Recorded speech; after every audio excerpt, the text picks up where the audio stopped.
but I'm going to use it so that way those who are joining us online or log in at a later time can actually hear what Gracie and I are talking about. So let us go ahead and start in prayer before we jump in here, okay? Dear Heavenly Father, we thank you for bringing us together this morning. We ask that the time that we spend is time well spent teaching and learning new things that we can watch out for, be cautious of, and share with others. We ask that you continue to bless us, watch over us, and keep us all safe, those who are here today and those who are not with us. We pray this in your Son, Jesus Christ's holy name. Amen. All right. So for those of you who don't know me, my name is Patty, and this is Gracie. Gracie and I both work in the financial industry and have for many, many years. I've been doing it for about 23 years now. And Gracie, I think you said about 15? Oh, more. A lot more? Okay. Secu was 15, is that?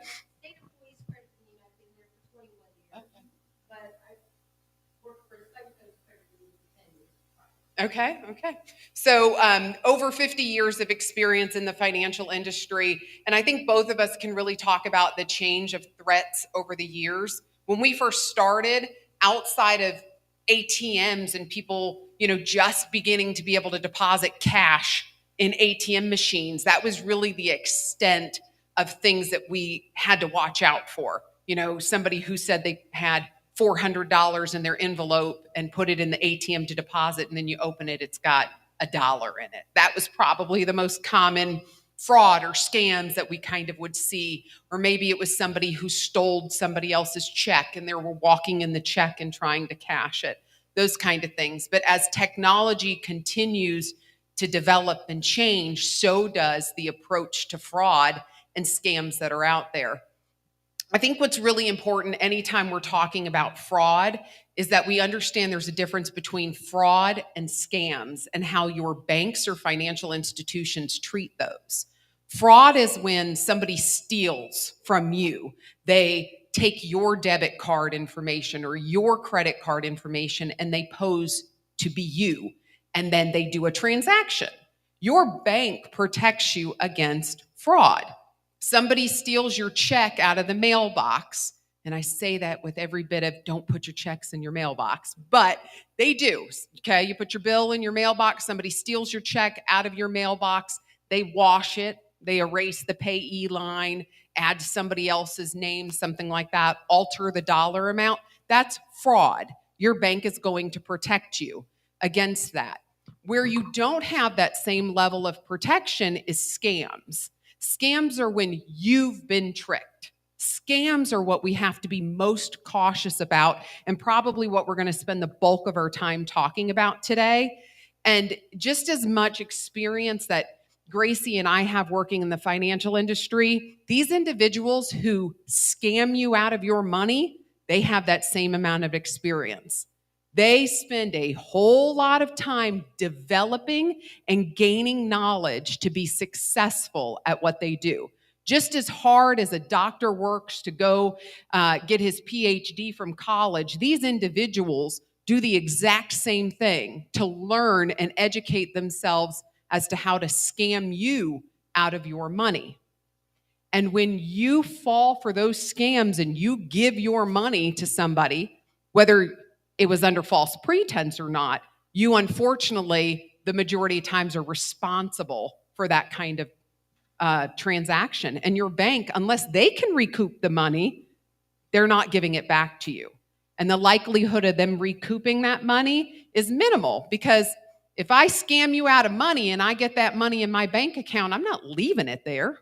As soon as that money's in there, it's gone. It's washed to the next place. So that way, when the bank tries to come back and get it, there's nothing there for them to get. Okay? So let's talk a little bit about some of this. So Henry, if you'll go to the next slide for me. And I forgot to print this out, so I got to stand close so I can read it. Okay, so just as you manage market risk, it's equally important to protect against the risk of elders and financial exploitation. That's what Gracie and I have a responsibility of doing working in the financial industry. So we have a responsibility of doing that, okay? Elder financial exploitation not only causes immediate financial losses, but it can also derail a carefully planned retirement.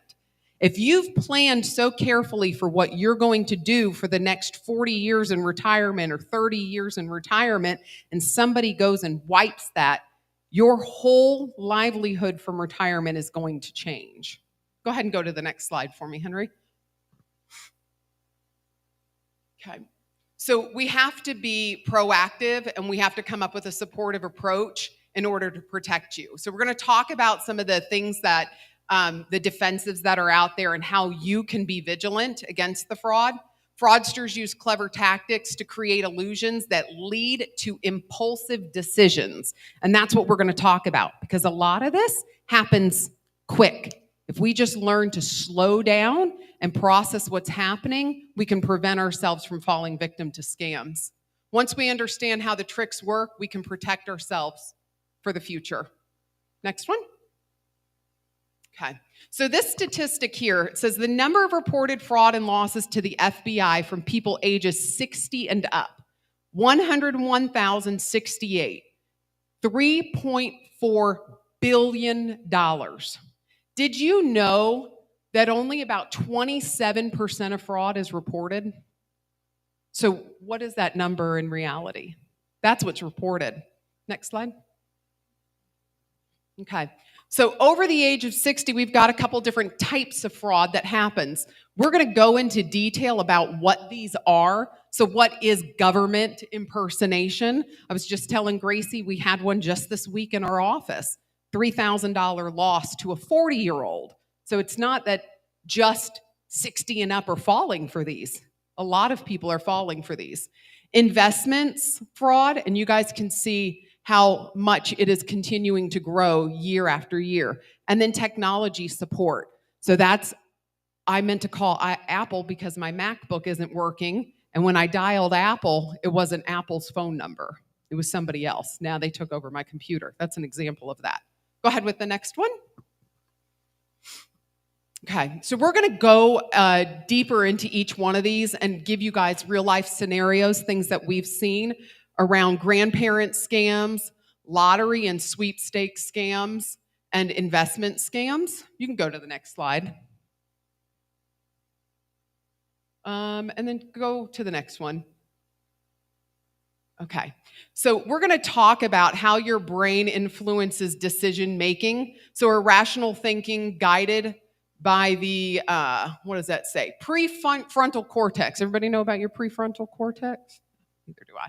But apparently that's where all your thinking happens, or your decision making happens. So Henry, if you'll go to the next one. And we're going to talk about this, okay? So you guys probably have heard this because this one was something that was talked about in front of the Senate and the House. The individual who actually was scammed went in front and testified on some of this. But so Barry, an attorney, was driving to work when his son called him crying. His son said, "I hit another car. My nose is broken and they arrested me. They took my phone, my face hurts, and I can barely talk. I'm in jail and the public defender is David Johnson. You need to call him and get me out of here. Help me." Okay? Next slide. So before Barry could do anything, his phone rang again. So Barry hadn't even taken any action. Within seconds of that, his phone rang again, okay? It was the public defender, David Johnson. He said, "I just met with your son. He's been arrested because he failed the breathalyzer test at the accident scene. I'll give you the phone number for the courthouse and your son's case number. The bail has already been set at $100,000 and you'll need to post 10% of it. So we need $10,000. The father called the courthouse. They confirmed the information in the case number. They said, unfortunately, the county bail bondsman was away on family emergency and not available. You can post an attorney's bond. However, the attorney represented your son has to submit it. You should call the public defender, David Johnson, to post it." So the father called David Johnson. He said, "You need to wire $10,000 to my credit union. Send it through a certain kiosk to get the money to me. However, I'm traveling to a conference in Texas. I will be leaving for the airport in 2 hours. So you got to move quickly, right? Because I'm leaving. All these calls happened within just 2 minutes. Barry, the father, called his daughter-in-law. He said, I suggest you call work and tell them my son won't make it because of the car accident. A few minutes later, his son called him and he said, I'm fine. My nose is fine. You're being scammed. Barry said he was physically affected and felt shock, anger, and relief. Okay. So Barry, an attorney, so let's talk about this a little bit more. You've got an emotional trigger. Okay, he said, I've been in a car accident. As a parent, we all know the second we hear that word, panic, okay? Another emotional trigger, I'm hurt. My nose is broken. They took my phone, so now you have no way of calling me. I just set the tone. You can't call me because they got my phone, okay? The broken nose was an excuse for the son's voice to sound different, and we all know this happened a couple years ago. We all know AI has changed that too. The voice can be almost identical. And redirection and urgency by saying, help me, okay?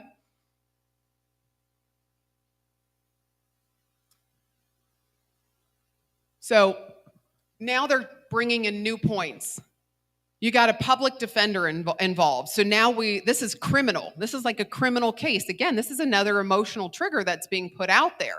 And then they're creating a complex narrative by talking about how they're away on family emergency and not available. Redirection by giving them another phone number saying you've got to call back that public defender. And so they'll do this often, and you guys will kind of see that throughout this here, where that redirection is a very important point to kind of confuse the situation, change it up a little bit. And then the next one. Okay, so again, we talk about the dollar amount, the fight or flight emotional state, and then the urgency. I'm just going to stop right here on this and talk more about that urgency part. Every bit of this particular scam is around the urgency part, how quickly this person needs to act. But you will hear as Gracie and I talk to you about the different scams that are out there, not all of them have this kind of urgency played into them. Some of them happened over weeks of relationships being developed, over months of constant conversation and trust being gained, and then from there, they work in the money part of it. So again, scams come from so many different sides of the spectrum, okay? So I'm actually gonna let Gracie take it over from here and talk a little bit about some of the scams. You guys will see you've got some different packets of information there, and that's for you to take home with you and look over after you leave here. But she's just gonna dive in, talk about a couple of them that are out there, and then I'll join in as well. Yep. All right. Good morning. How is everybody? Good, good. So it's funny that what Patty was talking about, because scams started off really simple. Not that they're all simple, but they used to put these little devices on ATM machines. And when they put these little devices on ATM machines, there was somebody sitting over to the side with a device to be able to see, because it had a camera, so they could see your PIN number and your card number, because it could see everything. And then they were able to get your card number and your PIN number and be able to duplicate that. And then they started putting them on gas stations and putting them on the kiosks of the gas pumps. And people can get them that way. So they've progressed. Now, Patty was talking about stolen checks. They're still doing that, believe it or not. They are still doing that. They're stealing checks that you may have mailed out to somebody else for payment, and then they're getting it out of the mailbox, they're washing it, they're making it payable to themselves. And then when the company calls and says, hey, we didn't receive your payment, they're like, are you sure? And then, yes. And then by the time they figure it all out, the check has been cashed, somewhere else down the road, and they've taken thousands and thousands of dollars. So it's progressed now to like what Patty was saying about all the different types of scams. Um, one that I've seen a lot lately is the urgency one with IRS. Matter of fact, we just had one not too long ago where someone called and they said that they were the sheriff's department, that they were the Cumberland County Sheriff's Department. They spoof their phone number. Okay, he said you were supposed to have jury duty, and you did not show up. And of course, she's like, no, I never got a notice for that. She said, the other person on the other line said, well, it's too late. There's a warrant out for your arrest. You need to, it was $10,000. You need to withdraw $10,000, and you need to bring it to us immediately to avoid an arrest. Don't call your family members, because if you call them and get them involved, they're going to be arrested as well. They put you in a panic, and you get scared. Now, and they also make you stay on your phone. They'll call you on your phone, and they won't let you hang up, because they're telling you that they need to stay with you, that they're going to walk you through this, they're going to help you through this. And when they come to the financial institution, so don't be surprised, and don't get upset with your teller or with whoever you're talking to, because we tried to keep this lady from taking her money. We did everything that we could. We told her that she was in a scam. We let her know that we're not going to release these funds. We can't release these funds to her. But at the end of the day, it's her money. And she insisted that it was something personal. We wanted her to talk to somebody else in another department. We tried to bring her into an office, and she refused. And sure enough, they had her put this money in this kiosk, saying that, this is where it needs to go. We'll collect it from there. And by the time she realized it, she called her daughter. It was too late. Now, she did come back to the credit union to tell me that I was right, that she was in a scam, and that she wished she would have listened to me. But then we ended up closed, because she made a copy of her driver's license, put it in with everything, did all of that. So we closed out all of her accounts. We had her, she didn't give out her social security number, but obviously they have her name and her address and all of that stuff. So it's really scary.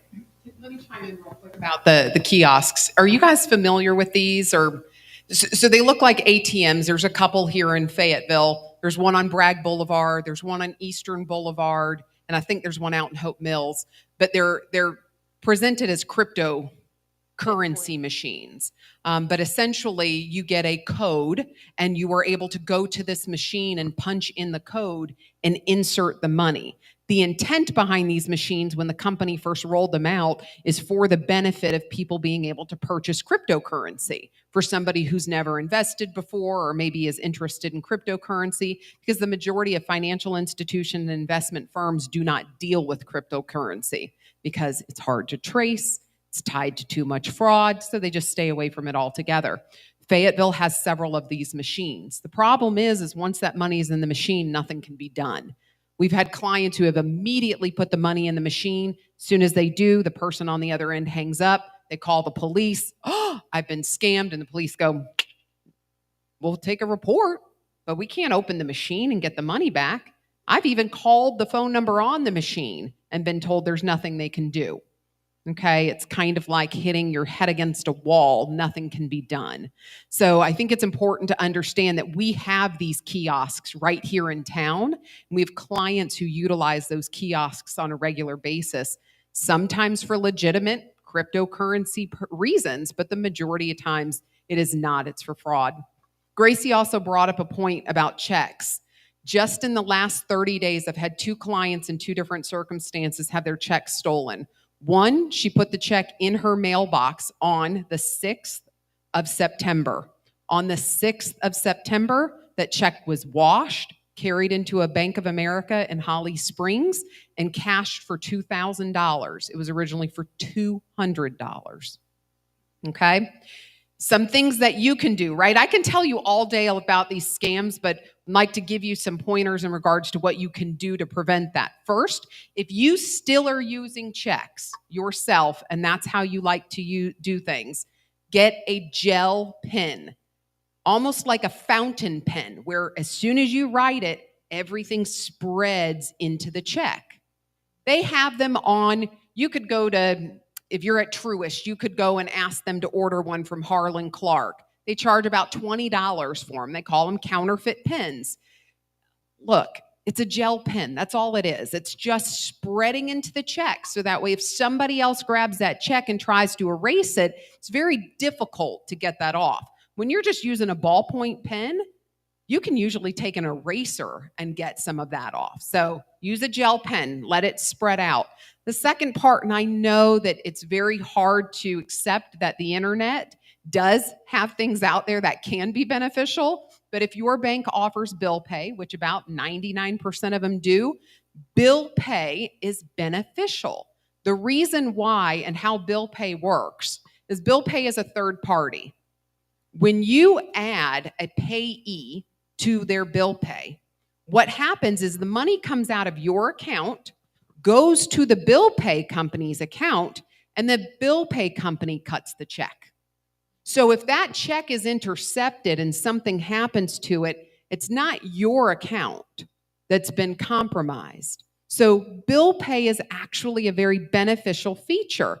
And about 70% of all payees that are for a major corporation, we're not sending checks. It's electronic. We send a paper check, they respond back, usually within 2 weeks, and say, hey, this is our automatic clearinghouse number, account number, routing number. This is how you need to send it going forward. And now, no paper check is going through the mail at all. It's just an electronic delivery of that payment. So that is another way. The other second case we've had here recently, again within the last 30 days, the client took their payment down to the post office and handed it to them. Here, can you mail that off? Within a week, that check cleared for a totally different amount, payable to a totally different person. Okay? We'd like to think that everywhere we go, we can trust everybody involved. But that check, even though we put it in that post office employee's hand, still transfers hands. It's not just going to that person and that person all of a sudden drops that check off at Truist to make the car payment. That's not how that works. It's going to go to a mailroom, and in the mailroom, there's going to be a bunch of people, and then they start sorting the mail, and they put them in buckets, and then from there, it goes to the mailman, and then, so it's passing hands. We don't know exactly where somebody swipes that check, but look, if I'm wanting to get a hold of checks and use them, I'm probably going to go to the mail addressed to Truist, or the mail address to PwC, or the mail address to Fayetteville Observer, because I know that those are going to be checks that I'm very likely to be able to open up and alter. So just keep that in mind.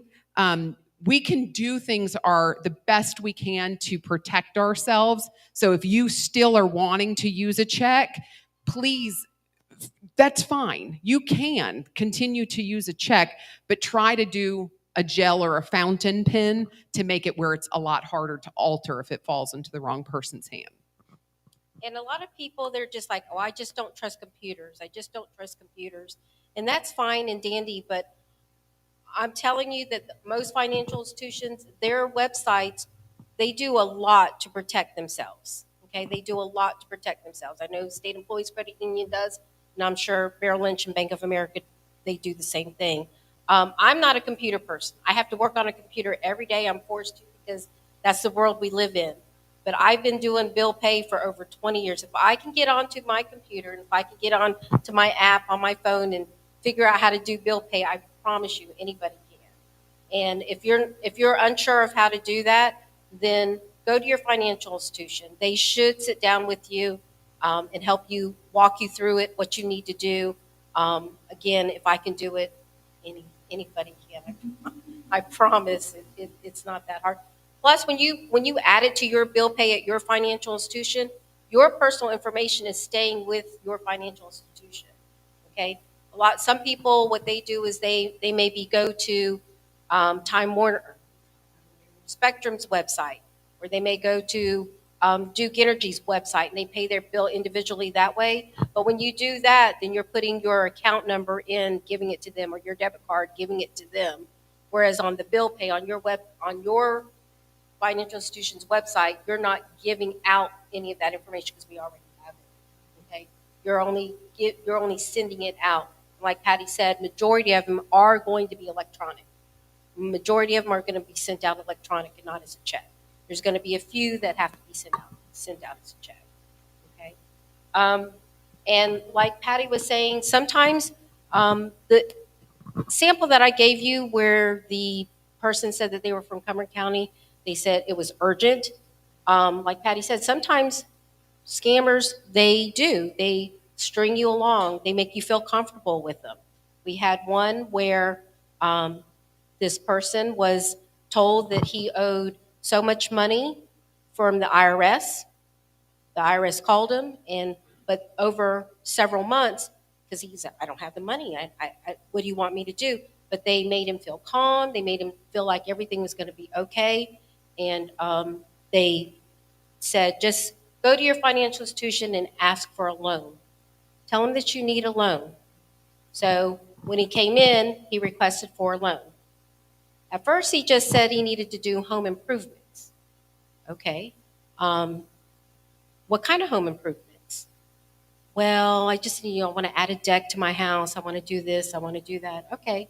Well, he was so vague about everything. We said, okay, well, send us let's see the invoice from the contractor. And then after a little while, he said, well, I'm really embarrassed. I really owe the IRS some money. It was quite a bit that he was asking for the loan. So we asked for the invoice we kept asking for an invoice. We need to see the invoice. IRS is going to send you an invoice. They want their money. They're going to send that to you in the mail. Well, he couldn't produce it. Okay. And long story short, he was being scammed to try to buy some Bitcoin or crypto money. They were telling him he needed to invest it. So he couldn't produce all of that. And then when he had already, on his own, we had found out later that he had already lost, and it wasn't his money, he borrowed it from his brother, over $100,000.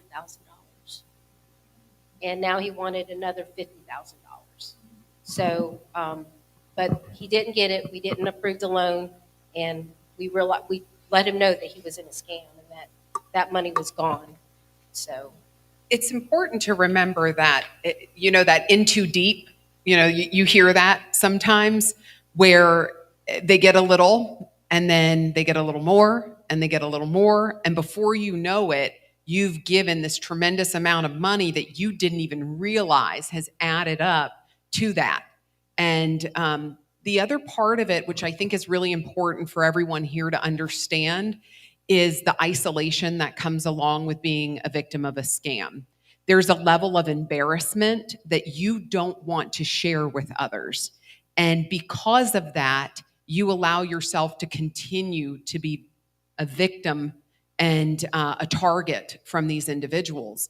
And we see that so often. It's that I don't want to believe that this has happened to me. And so when you realize it has, you don't want to report it to the police because of the embarrassment.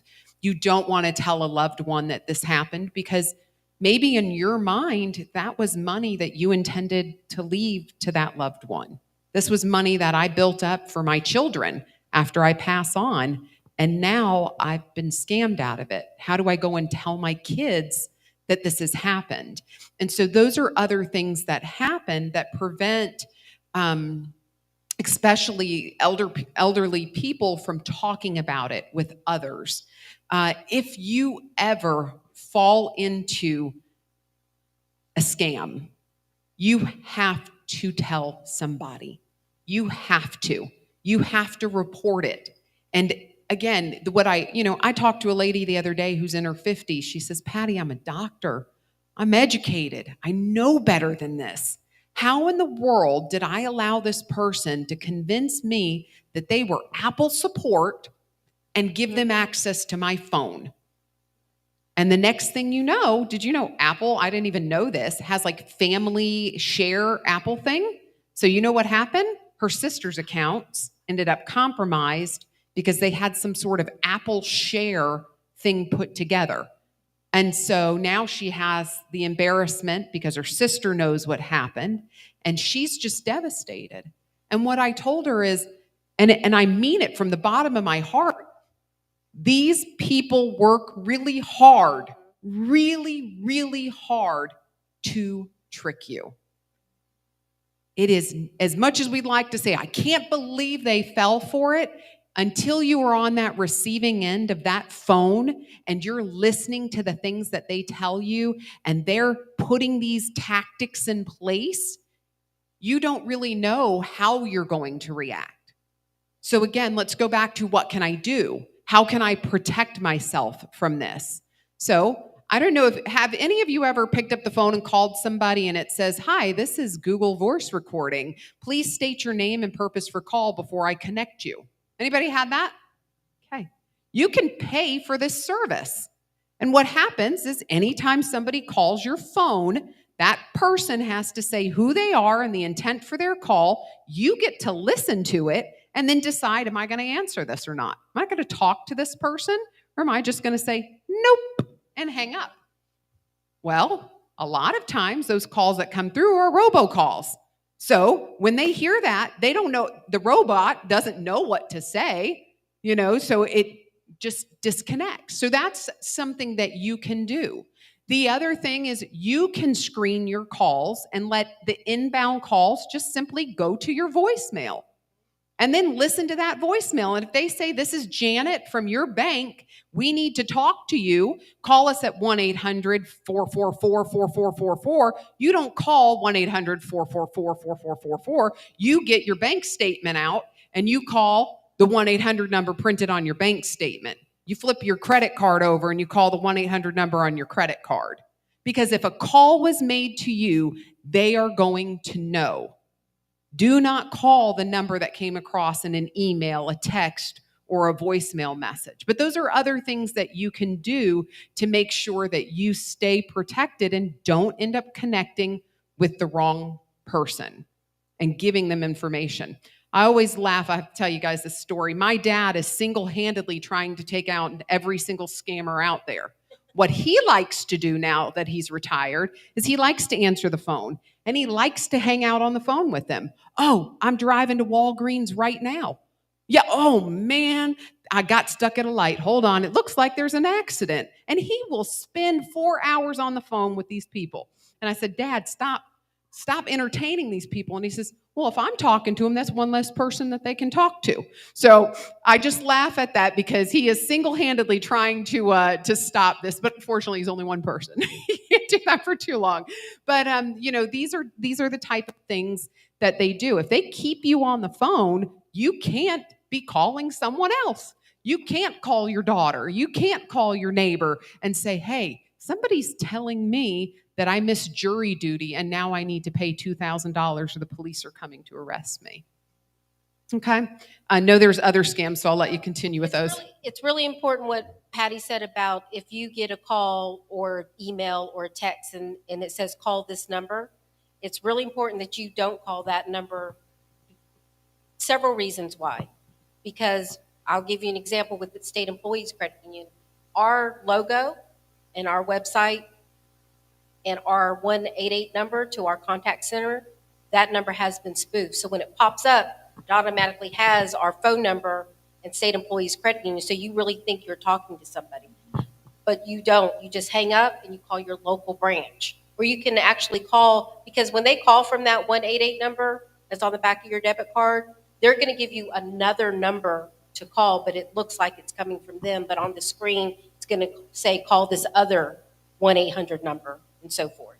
So always hang up, even if you think it's your financial institution, because if you call your local branch or you call the phone number off of your statement, then someone at that financial institution is going to tell you what's really going on or what isn't going on. the person you're talking to should not be offended. If you say to them, thank you for the phone call, I'm not going to talk to you, I'm just going to call back. They should go, you know what, Patty, I understand that completely. Go ahead and give us a call back and let them get off the phone. But when that person's like, what do you mean? You don't believe me? You saw it said I was from such and such. I mean, again, key indicator that the person you're talking to is indeed trying to scam you in some way or another. And another way to prevent scams is on the computer. If your computer pops up with alert, your computer is locked, it probably really is. There's going to be a number flashing on it. Shut your computer. Do not answer that phone call. Don't answer it. Don't do it. Shut your computer. Go ahead and lock your accounts down quickly as possible, and take your computer to, I don't know, Best Buy or a trusted. Geek Squad is phenomenal. Yes. Geek Squad at Best Buy is a phenomenal place to take when you have a concern about that. Find a trusted place that you can take to your computer so they can wipe it clean. But don't answer those questions. Don't even call that phone number on the front of your screen, because that means that they're going to. If you do, what's going to happen is they're going to say that they're from wherever your computer is from, Apple or what have you. There's been a compromise on your computer. We need to make sure that we clean the bugs out for you. And then they're going to talk you into giving you your security questions and your passwords and all of that. And they're going to start, they're going to shadow you on your computer. They're going to say, I need to take over. You can see my little arrow. And then you'll say, yes, okay, well, that's us. We just need to click on to make sure that everything is safe in your accounts. And they're going to start clicking on all your different accounts that you have with our financial institutions. Oh, well, we need to look at this account to make sure. What's your password? And then you trust them. You feel like you trust them, so you're going to give it to them. That's another thing. Don't save your passwords on your computer. You know, when you're logging on to something and it says save my password, don't save it. Do not save your passwords. And do not give out your passwords to anybody. Make sure you have good security questions in place, because it's really important to have that. I know everybody thinks that they can trust everybody, which, you know, to a point you can, but you have to be careful, you know, what you leave out. I know me, I keep a little secret notebook with all my passwords in it, but don't leave them out on your counter. You don't know who's going to be coming through your house, or, you know, what friends of friends of friends are going to be over. So keep them secure and safe. Okay. Just going to kind of do a little bit of a rapid fire of some scams, just to make sure that you guys are aware of them, and you'll see them in this here. But romance scam, yes. Okay, all my single ladies. Okay, listen, they call, they love you, they talk to you, months and months and months, and then their nephew needs a new pair of shoes because he's made it to the triathlon of their town or something, and you send that. And then this person needs something, or that person needs something. Or one of the most common, especially here in Fort Bragg, right? This is an easy one, is I'm a military officer and I happen to be in Syria. And I'm out here right now and all of my stuff has been compromised. I have millions of dollars and I have no way of getting into it. Any of it. And I love you and I'm going to make you my bride. And when I come home, we're going to share our millions of dollars. And you can look me up on the internet. You're going to see my picture and you're going to learn all about me. I don't know, what's a high ranking officer in the military? Give me a rank. Colonel. I'm a colonel in the military, and look me up. This is a picture of me, and we're gonna run off to a remote island when I get back. But I just need you to give me a couple $100,000 before I can get there. Okay? It happens. It happens, and people fall for it all the time. Not only women falling for it from men, but men also falling for it from women. So be careful of that one. Wires. Wire scams are also very, very big with real estate lending. So you purchase a new home, an investment property or something like that. The majority of times, the way the real estate attorney wants payment, the title company is going to be through a wire. That's very, very common. They need certified funds. So wires are how to get that done. But what happens, and has happened here a lot during COVID, was kind of when it first kicked off, but it still carries on today, is the title company's email is compromised. And they send you a legitimate wire instruction, a document that says, wire your payment to this to this account. Okay, they send it over. Somebody comes in from behind and does another one and says, oh, disregard the last email. That information was incorrect. We recently had to change your account because of fraud. You actually need to send it to this account number and routing number. And now you've taken this money that you've saved for the purchase of your home and you've wired it out to somebody that was not intended to receive it. And unfortunately, that ends up resulting in your inability to purchase a home, and then that money is gone. So that's another really big one that's out there right now. Banks are doing a lot more to verify information before sending wires, but clients still have the ability to send wires on their own. So you have to be aware that that's out there. The tech support scam, which are those pop-up warning windows that come up asking for remote access to your computer. It's not just your computer. Our phones have become our computers. And so your phones are also subject to that sort of thing. You've got the bad news scams. We talked about that. You owe us money. Your son is in an accident, that kind of thing. But you also have the good news scams. I call that the starter. The starter of all scams were good news scams. What happened was you won the lottery, and we are going to send you your prepaid taxes up front because you just won $3 million. But in order to get it, you got to give us $30,000 first. So I'm going to send you this check. It's for $40,000. That's okay. Just put the check in your account and then take $36,000 of it, send it back to us as the taxes up front. And then in return, you're going to get your $3 million in your account. That was the start of it all, I felt like. And unfortunately, people fell for that all the time. My own grandmother, she fell for it. She got a check for $8,000, thought she won $1 million. She put it in her account because she's been at her bank for, at this time, 65 years. They said, oh, yeah, we'll give you immediate credit of that. We don't care if it's cleared the other bank yet. We trust you. You've been with us forever. You're a good person. They gave her immediate access. She went and sent out $5,000 of it to pay for her taxes for her winnings. And unfortunately, a few days later, that $8,000 check bounced. Took her about 3.5 months before she shared that with my mom because of embarrassment.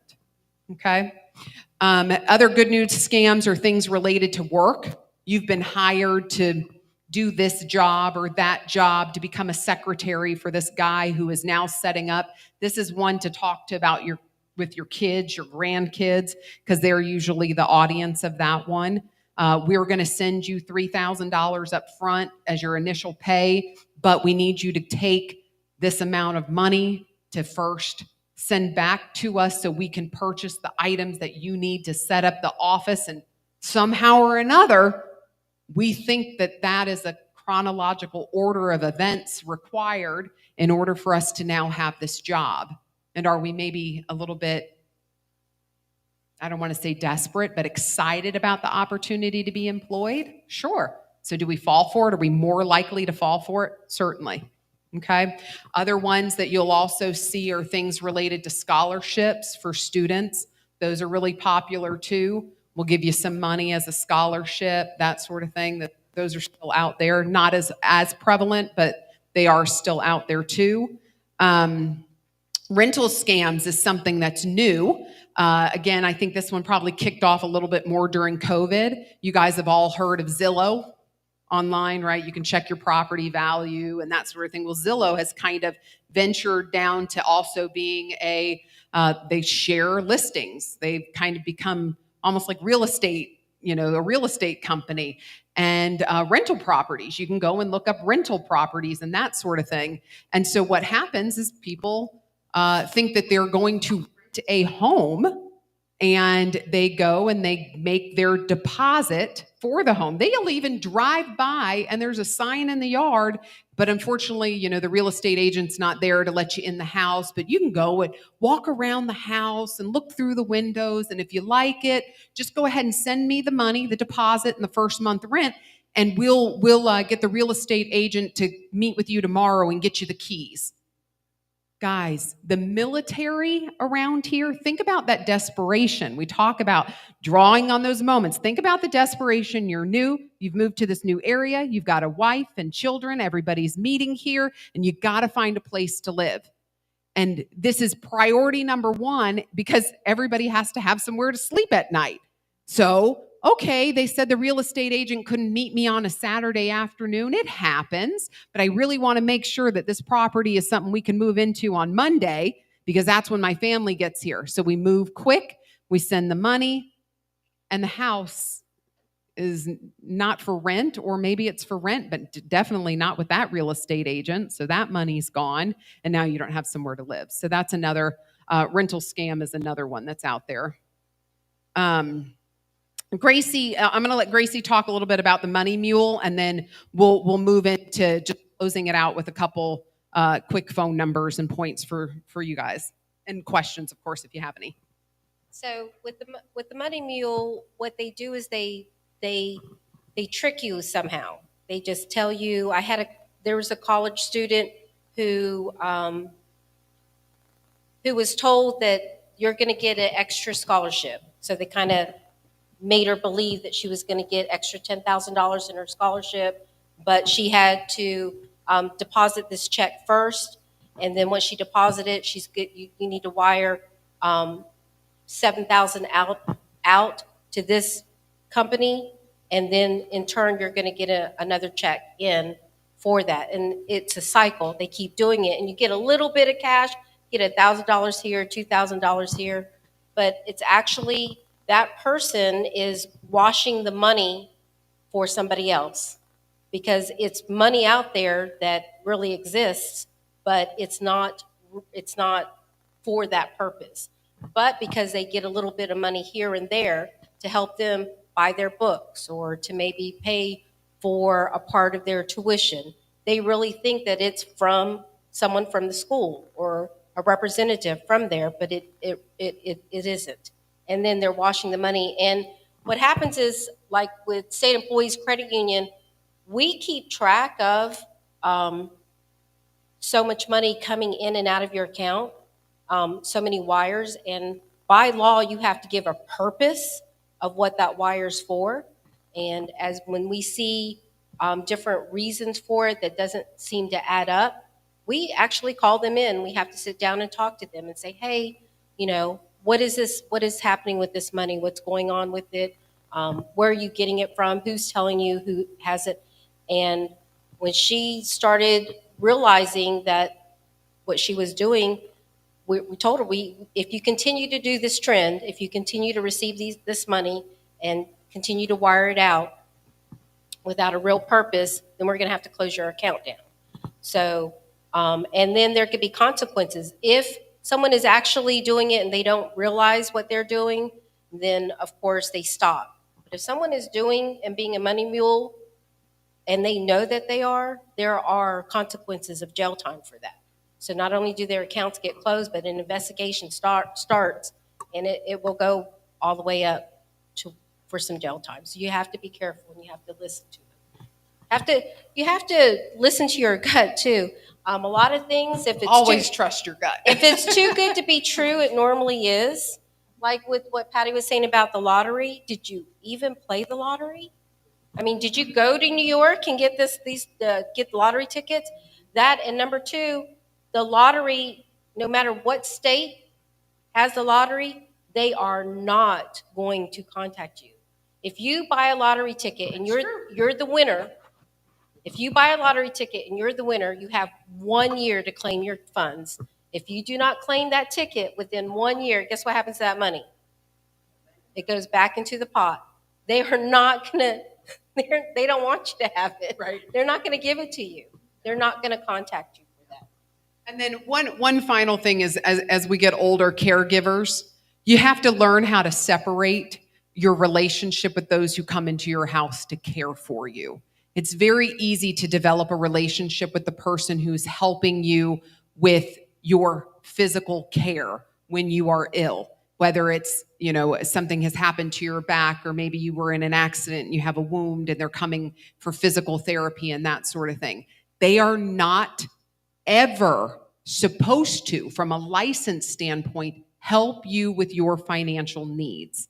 That includes writing a check, balancing a checkbook, paying a bill, helping you log in online. All of their licensing states that they are to stay away and removed from that. So if you have a caregiver in your home, do not first ask them. But second of all, if for some reason they offer, that needs to be a huge red flag to you. That needs to be going off immediately and saying, this is not the person that I should have in my house helping me with my care. It is so easy for you to develop a relationship with that person, and that relationship develop into love and care for that individual. But from an ethical standpoint, they should not be interested or trying or attempting or anything to help you with that sort of thing.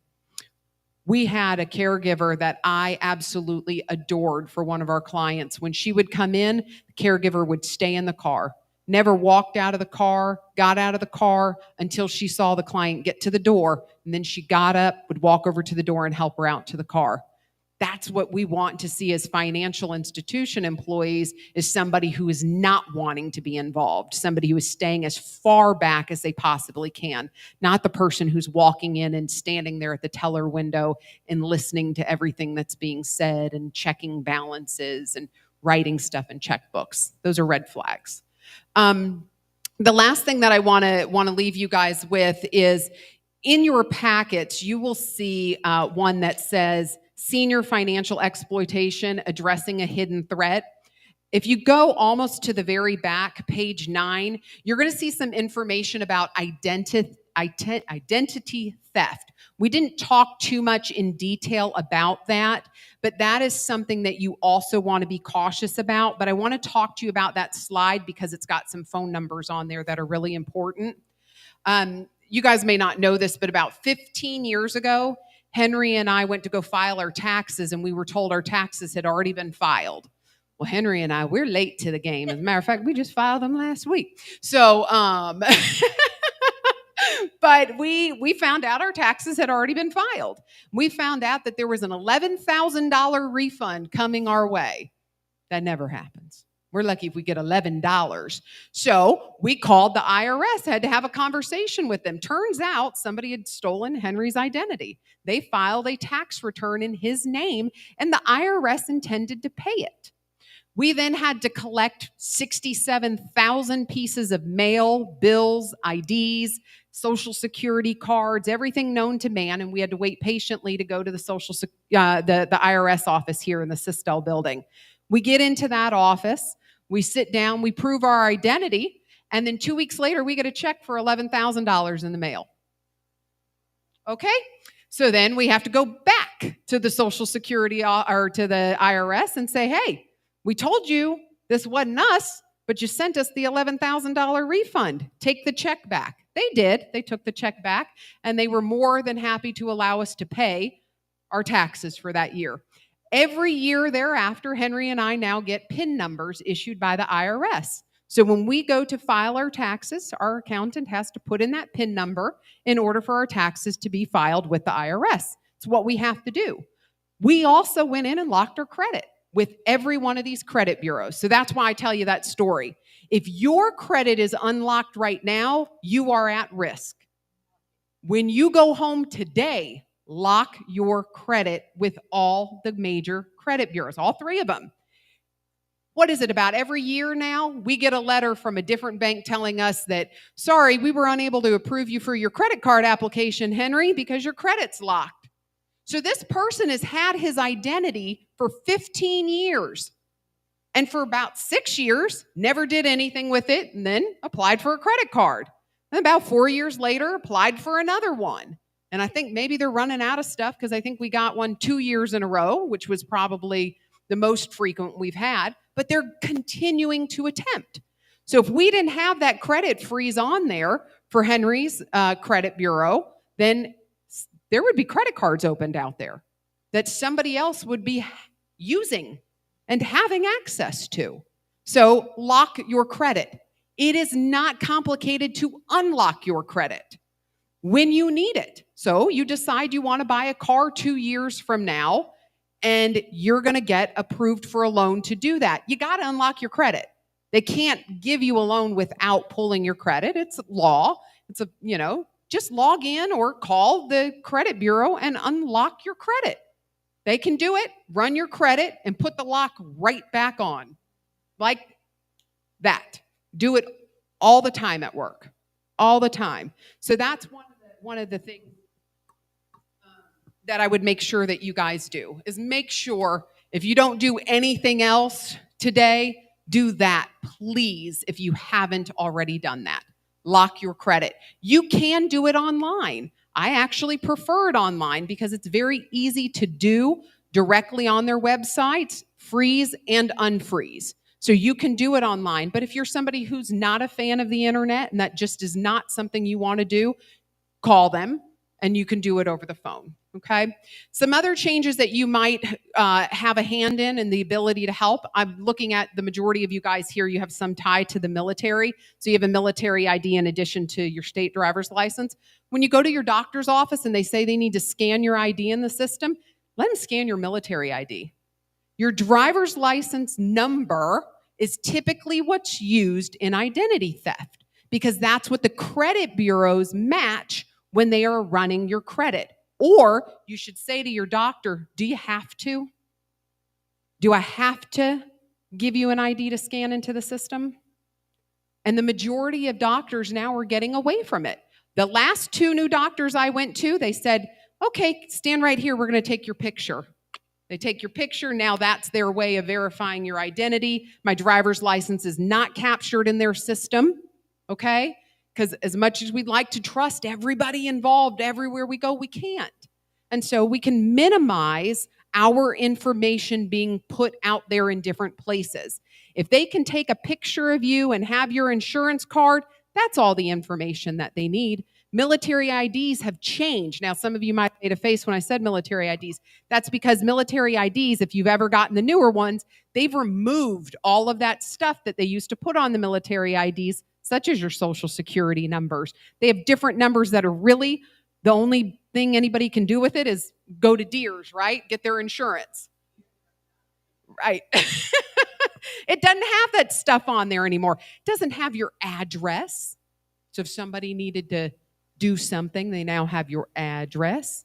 Okay. It minimizes what they actually have access to. So that would be another point. Anytime somebody asks for your ID and they want to scan it and save it in the system, speak up and say to them, is that something you have to do? And is there another way that we can go about doing this and prevent you from having to scan my driver's license and keep it in your system?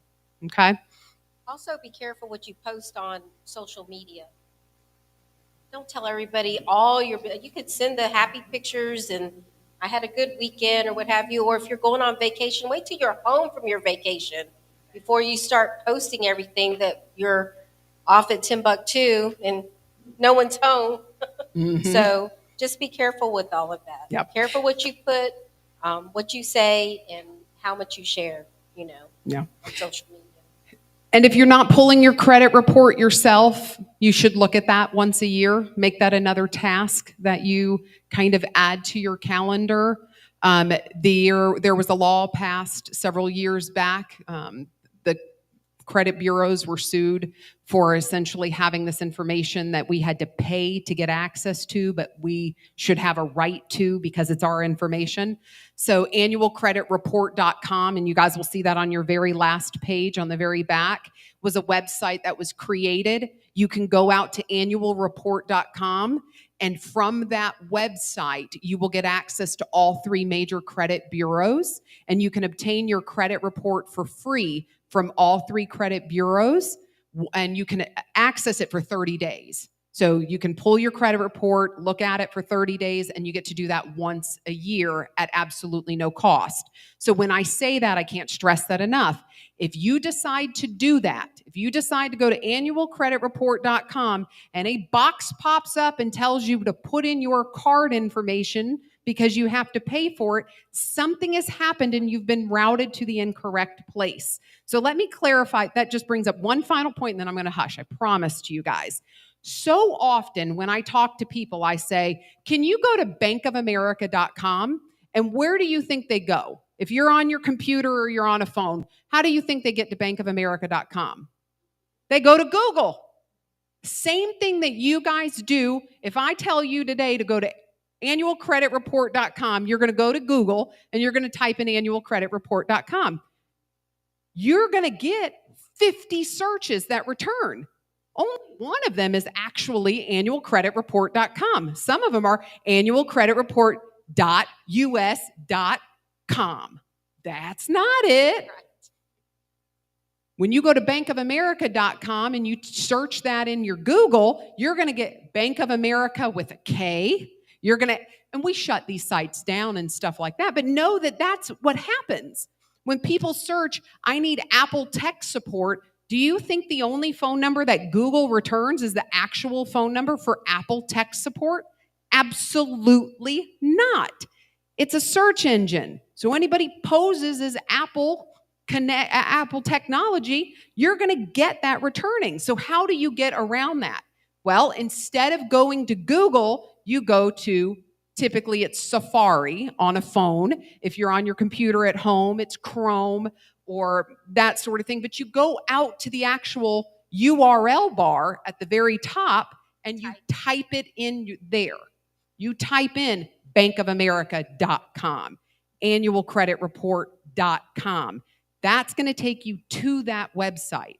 When you use Google as your search engine, you're opening yourself up to potentially going to the incorrect websites. So that's just another thing to be very, very cautious of. Okay? All right. We're about 5 after 12 o'clock. Does anybody have any questions?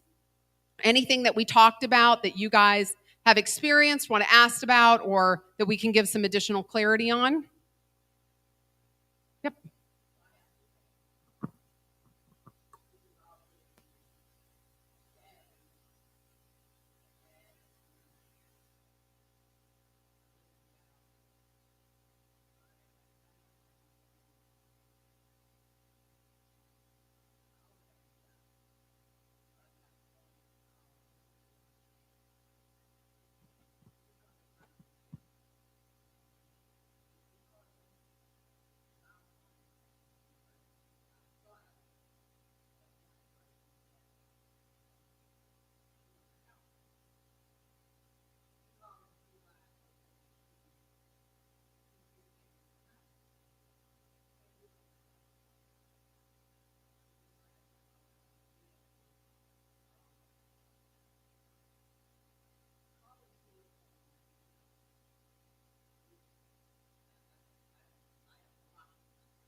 hasn't happened to you, thank God, but it's probably happened